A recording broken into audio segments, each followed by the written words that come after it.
Hi guys, this is Arvind Kumar. Welcome you all in our classes. Let's begin a new way of learning. दोस्तों आपका स्वागत है are classes में। Friends आज की class में हम लोग इस क्लास में डिस्कस करने वाले हैं क्लास 10th के लिए। जैसा कि आप जानते हैं क्लास 10th का मैथमेटिक्स हम लोग एनसीईआरटी से करते आ रहे हैं। तो इस क्लास में हम लोग डिस्कस करेंगे प्रश्नावली 3.2। ठीक है, तो इसमें इसके सारे क्वेश्चंस डिस्कस करेंगे। तो फ्रेंड्स सबसे पहले जैसा कि हम लोग हर वीडियो में करते हैं, सबसे पहले कंसेप्ट और उसके बाद क्वेश्चंस। तो आइए सबसे पहले क्या है कि फ्रेंड्स अभी तक हम लोग करते थे पहले ग्राफ रिप्रेजेंट करते थे, तब पता करते थे कि उस ग्राफीय निरूपण जो है उसका वो कैसा है। ठीक है, ग्राफीय निरूपण क्या किसी समीकरण का ग्राफीय निरूपण जो है क्या वो पैरेलल है, क्या वो ग्राफीय निरूपण उसका प्रतिच्छेदी है, या उसका ग्राफीय निरूपण समपाती है, यानी इसी पे है। समझ रहे हैं? अब बिना ग्राफीय रिप्रेजेंटेशन किए हम पता कर सकते हैं कि किस ग्राफ का यानी किस समीकरण का ग्राफीय निरूपण कैसा होगा। ठीक है, तो आइए इसके लिए कुछ एग्जांपल्स लेते हैं और कुछ फार्मूला भी है जिसके तहत हम लोग इसको ध्यान रखेंगे। ठीक है, तो सबसे पहला है फ्रेंड्स एक इक्वेशन लेते हैं। सबसे पहला इक्वेशन है x माइनस 2y बराबर 0। ठीक है, दूसरा इक्वेशन है 3x plus 4y minus 20 equal to 0। देखिए सबसे पहले आप क्या करेंगे, किसी भी ग्राफ का है ना, किसी भी ग्राफ का इस समीकरण में ये जो समीकरण है उसको हम चलो एग्जाम्पल पहले बाद में लेंगे, थोड़ा सा पहले हम कुछ इक्वेशन अपने मन से ले लेते हैं। जैसे a1x b1y plus c1 equal to 0, a2x b2y plus c2 equal to 0। मान लीजिए ये दो समीकरण है। ठीक है, ये दो समीकरण है। तो जब हमें a1 अपॉन में a2 यानी x का चर का अनुपात, ये x है, यहाँ पे भी x है, इस चर का अनुपात बराबर b1 अपॉन में b2 यानी y चर का अनुपात। यदि ये दोनों बराबर नहीं होगा तो कहेंगे ये इसका जो ग्राफीय निरूपण है वो कैसा है, प्रतिच्छेदी है। और इसका बीजगणितीय निरूपण जो होगा, ठीक है, इसका ये ग्राफीय निरूपण तो होगा कि प्रतिच्छेदी है, लेकिन बीजगणितीय निरूपण जो होगा कहेंगे उसका केवल एक हल है, या इसी का दूसरा नाम क्या होगा, अद्वितीय है। तो इसका अद्वितीय हल है। ध्यान रखिएगा ये ग्राफिकल रिप्रेजेंटेशन होगा यानी निरूपण होगा, और ये बीजगणितीय निरूपण होगा। क्लियर? ठीक है, तो फर्स्ट कंडीशन। सेकंड कंडीशन जो है, यदि a1 अपॉन में a2 बराबर b1 अपॉन में b2 बराबर c1 अपॉन में c2 हो, ठीक है, तब इसका ग्राफीय निरूपण कैसा होगा। तो हम कहेंगे ये समपाती होगा, ये समपाती है। इसकी ग्राफीय निरूपण रेखाएं कैसी होंगी, समपाती। ठीक है, अच्छा, फिर इसका बीजगणितीय निरूपण जो होगा वो कहेंगे कि अप्रमित हल है, या हम कहेंगे अपरिमित हल से, एक सेकंड, इसमें हम लिखेंगे अपरिमित रूप से अनेक हल है। ठीक है, तो बीजगणितीय निरूपण में कहेंगे कि इसका अनेक हल होगा। ठीक है, देखिए थर्ड एग्जाम्पल जो ले रहे हैं,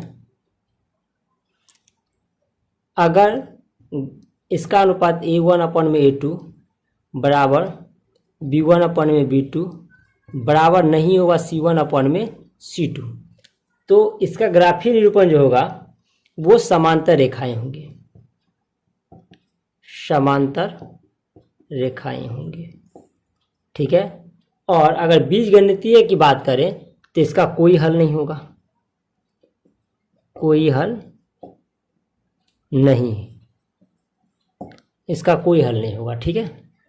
तो ध्यान रखेंगे कि किसी भी समीकरण का ग्राफीय निरूपण करने पे हमें पहले पता चलता था कि वो उसका ग्राफीय निरूपण कैसा है, प्रतिच्छेदी रेखाएं, मतलब उसमें प्रतिच्छेदी रेखाएं हैं या उसका संपाती रेखाएं हैं या समांतर रेखाएं हैं, ठीक है ना, उसका कैसा निरूपण हो रहा है। अब हमें इसके तहत हम ये पता कर सकते हैं कि किसी का भी ग्राफ कैसा बनता है, ठीक है।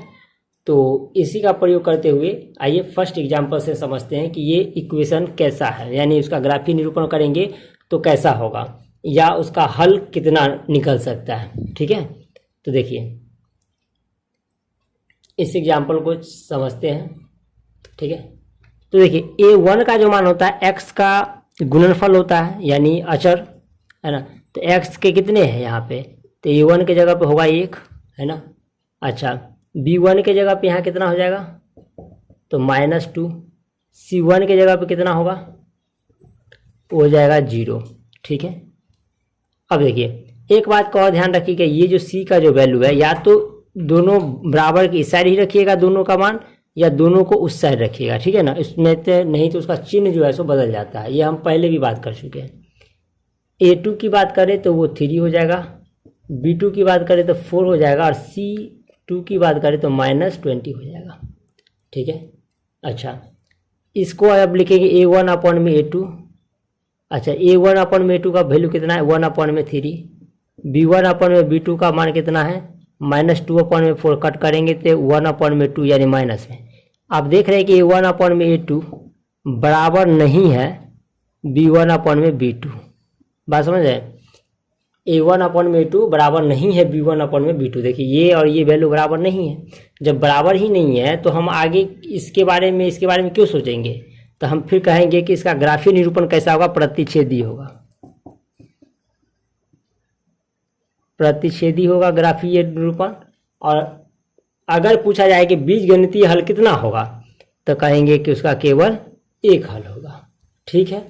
चलिए एक और 2 एग्जाम्पल और लेते हैं और सभी के लिए समझते हैं, ठीक है ना।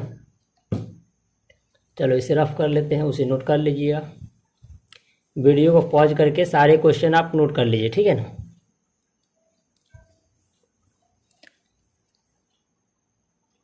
चलिए सेकेंड एग्जाम्पल ले रहे हैं। सेकेंड एग्जाम्पल जो है friends, 2x + 3y - 9 = 0, 4x + 6y - 18 = 0, ठीक है ना।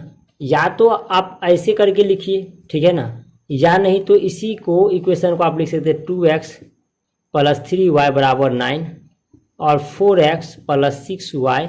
अच्छा, इसको ऐसे नहीं कि ये बना लिए इक्वेशन, इसको ऐसे ही रहने देंगे तो गड़बड़ हो जाएगा, इसको भी हमें ऐसे करना पड़ेगा। या तो ऐसे करके बनाइएगा, नहीं तो इस तरह से, नहीं तो चिन्ह गलत हो जाएगा। चिन्ह गलत होते ही इसका आंसर आपको रॉन्ग आना शुरू हो जाएगा, ठीक है ना। तो देखिए A1 का मान यहाँ पे 2 होगा, B1 का मान 3, C1 का मान 9 है, A2 का मान 4 है, B2 का मान 6 है और C2 का मान जो है 18 है, ठीक है। अब देखिए A1/A2 का मान कितना है, 2/4, यानी कि लिख सकते हैं इसको हम 1/2।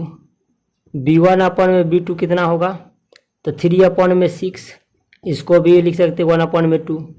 अच्छा, C1/C2 कितना होगा, 9/18, यानी ये भी 1/2। तो आप क्या देख रहे हैं कि हमें प्राप्त हो रहा है A1/A2 बराबर B1/B2 और बराबर C1/C2, ठीक है। अगर बीजगणितीय, यानी कि हमने देखा कि बीजगणितीय हल में जब यदि ये सबका रेशियो अगर बराबर होता है तो इसका कौन सा हल होता है, ग्राफीय निरूपण कैसा होगा, तो हम कहेंगे ये समपाती होगा, समपाती होगा। इसकी ग्राफीय निरूपण समपाती रेखाएं होंगी और कितने हल होंगे, तो कहेंगे अनेक हल होगा,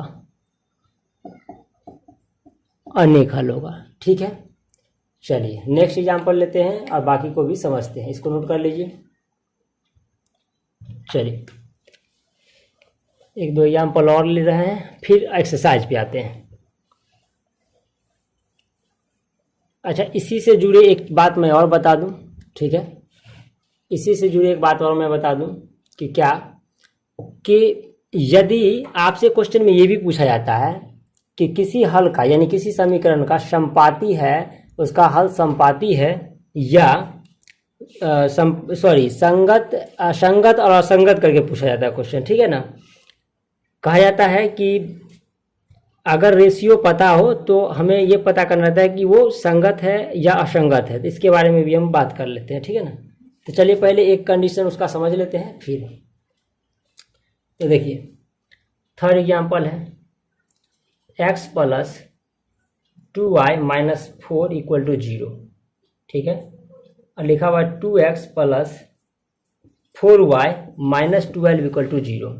तो a1 का मान हो जाएगा, a1 का मान हो जाएगा 1, b1 का मान होगा 2, c1 का मान होगा -4, a2 का वैल्यू होगा 2, b2 का वैल्यू होगा 4 और c2 का वैल्यू होगा -12। अब a1 अपॉन में a2 लिखेंगे तो रेशियो इसका क्या हो जाएगा, 1 अपॉन में 2। अच्छा, b1 अपॉन में b2 ये हो जाएगा 2 अपॉन में 4, यानी ये भी 1 अपॉन में 2। अच्छा, c1 अपॉन में c2 कितना हो जाएगा, -4 अपॉन में -12, तो हमें प्राप्त होगा 1 अपॉन में 3। यानी कहने का मतलब ये हुआ कि हमें इसका रेशियो क्या मिला, a1 अपॉन में a2, ये तो बराबर है b1 अपॉन में b2 का, लेकिन c1 अपॉन में c2 के बराबर तो नहीं है। तो इसका मतलब ये हुआ कि इसका ग्राफीय निरूपण कैसा होगा, तो कहेंगे समांतर होगा, समांतर होगा। इसका ग्राफीय निरूपण कैसा होगा, समांतर होगा, ठीक है। और हल कैसा कितना होगा इसका, तो कहेंगे कि कोई हल नहीं होगा, कोई हल नहीं होगा, ठीक है। यानी आप देखते थे, ठीक है ना, एक बार मैं फिर से ये बता दूं डायग्राम से आपको कि अगर इस तरह से बनता है समांतर, किसी भी बिंदु पे ये दोनों रेखाएं नहीं कट रही है तो उसका हल एक भी नहीं होगा, कोई हल नहीं होगा। इसी के लिए इसी के लिए इसका ग्राफ जब बनाएंगे इस इक्वेशन का, तो हमारा ग्राफ ऐसा बनेगा, ठीक है ना। अगर ये मान लीजिए प्रतिच्छेदी है तो किसी एक पॉइंट पे होता है, किसी एक पॉइंट पे करता है, यानी a1 अपॉन में a2 बराबर नहीं होता है b1 अपॉन में b2, ठीक है, यानी इसका एक हल होता है। अच्छा, तीसरा जो कंडीशन बनता है आपका, उसमें देखते हैं कि ये इसी लाइन पे बन जाता है ग्राफ, ठीक है ना, समपाती, इसे हम बोलते हैं समपाती। और इसके लिए ये जो रेशियो होता है a1 अपॉन में a2, b1 अपॉन में b2 और c1 अपॉन में c2 जो है सो ये दोनों बराबर, इसके बराबर नहीं होता है। समझ गए। तो हमें ये दोनों तरीके से पता होनी चाहिए। इसी कंसेप्ट पे हम लोग आगे 3.2 करेंगे। अच्छा, संपाती और संगत और असंगत के लिए जो बात करेंगे, ठीक है ना, संगत असंगत की जो अगर बात करते हैं तो सबसे पहले ध्यान रखिए, है ना, एक्चुअली बुक की भाषा में आप पढ़ लेंगे, है ना, मैं अपनी भाषा में बता रहा हूँ, सिंपल भाषा में। यदि किसी भी समीकरण का हल होता है, यानी एक हल हो या अनेक हल हो, एक हल हो या अनेक हल हो, तो वो जो होगा संगत होगा, ठीक है, वो क्या होगा, संगत होगा। अगर किसी समीकरण का जो कोई हल नहीं होगा, यानी कि उसका रिप्रेजेंटेशन, ग्राफीय रिप्रेजेंटेशन कैसा होगा, समांतर होगा, तो हम उसे बोलेंगे, उस समीकरण निगम को बोलेंगे असंगत। ध्यान रखिएगा, इस कंडीशन में केवल असंगत होगा, बाकी इस कंडीशन में संगत होगा और इस कंडीशन में संगत होगा। तो जिसका कोई हल होगा संगत होगा और जिसका कोई हल नहीं होगा उस समीकरण निगम का हम कहेंगे कि वो क्या हो जाएगा, असंगत होगा। आई होप कि यहाँ से सारे कंसेप्ट क्लियर हुए। अब हम लोग नेक्स्ट पार्ट में 3.2 के क्वेश्चंस करेंगे। इस पार्ट में इतना ही, मिलेंगे नेक्स्ट पार्ट में। और वीडियो पसंद आया तो लाइक कीजिए, और फर्स्ट टाइम चैनल को विजिट किए हैं तो चैनल को सब्सक्राइब कर लीजिए। मिलते हैं नेक्स्ट वीडियो में, तब तक के लिए bye, have a nice day.